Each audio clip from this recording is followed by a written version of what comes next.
कमेंटमेंट में, क्रेडिबिलिटी में आपका कोई जवाब नहीं। नहीं, ये नहीं कह रहा मैं। लेकिन दाईं तरफ वाले लोगों का थोड़ा हिसाब किताब अलग है। अध्यक्ष महोदय, मैं धन्यवाद देता हूं आपका कि आपने बहुत महत्वपूर्ण घटना पे मुझे बोलने का अवसर दिया है। संभल जो इसलिए जाना जाता था कि भाईचारे के साथ वहां रहते हैं लोग, वहां अभी से नहीं, सदियों पुराना भाईचारा हजारों साल से इसी तरह रहते आए हैं। लेकिन अचानक ये जो घटना हुई है, ये सोची समझी रणनीति के तहत वेल प्लान्ड हुआ है और वहां के भाईचारे को गोली मारने का काम हुआ है। जो घटना हुई है वो सोची समझी साजिश है। वहां जो खुदाई की बात लगातार अध्यक्ष महोदय देश में कोने कोने पर भारतीय जनता पार्टी और उनके सहयोगी और समर्थक, शुभचिंतक बार बार खुदाई की जो बात कर रहे हैं अध्यक्ष महोदय, ये खुदाई जो है हमारे देश का सौहार्द, हमारे देश का भाईचारा, हमारे देश का गंगा जमुनी तहजीब को खो देगा। मैं आपका धन्यवाद इसलिए भी देता हूं कि इस महत्वपूर्ण जो साजिश हुई, और वो साजिश सोची समझी इसलिए मैं बोल रहा हूं।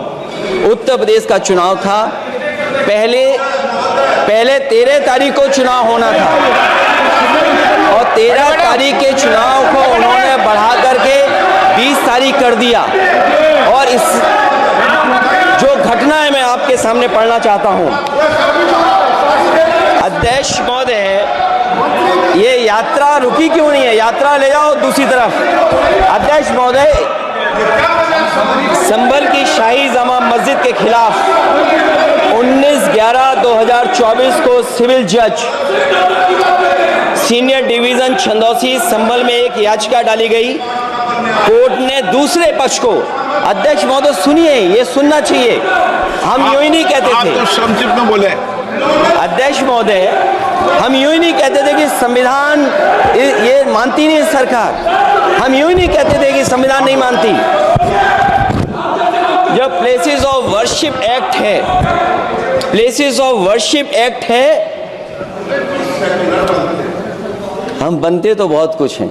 शाही जामा मस्जिद के खिलाफ 19/11/2024 को सिविल जज सीनियर डिवीजन चंदौसी संभल में एक याचिका डाली गई। कोर्ट ने दूसरे पक्ष को सुने बगैर उसी दिन 19/11/2024 को सर्वे के आदेश दे दिए।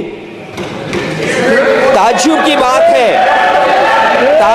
बात है, संभल के जिलाधिकारी संभल और पुलिस अधीक्षक संभल आदेश को पढ़े बगैर 2 घंटे के बाद सर्वे के लिए पुलिस बल के साथ शाही जामा मस्जिद पहुंच गए। जामा मस्जिद की कमेटी, जनप्रतिनिधि, उलेमा इकराम, सभी अधिवक्ताओं ने सहयोग दिया।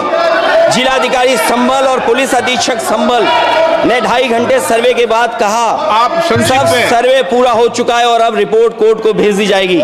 लेकिन दिनांक 22/11/2024 फ्राइडे को जुमे की नमाज के लिए लोग नमाज अदा करने के लिए जामा मस्जिद पहुंचे, लेकिन पुलिस प्रशासन ने बैरिकेड लगा दिया ताकि लोग नमाज न पढ़ सकें।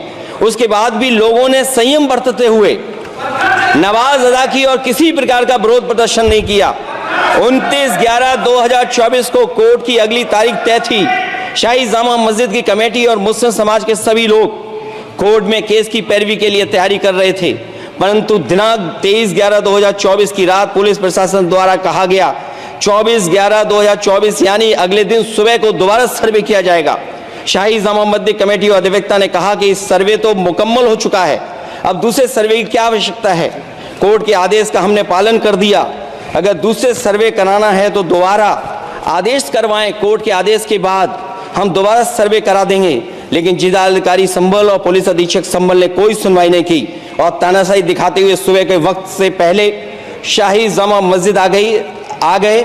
शाही जामा मस्जिद कमेटी और मुस्लिम समाज के लोगों ने फिर भी धैर्य रखा और दोबारा सर्वे के लिए अंदर ले गए।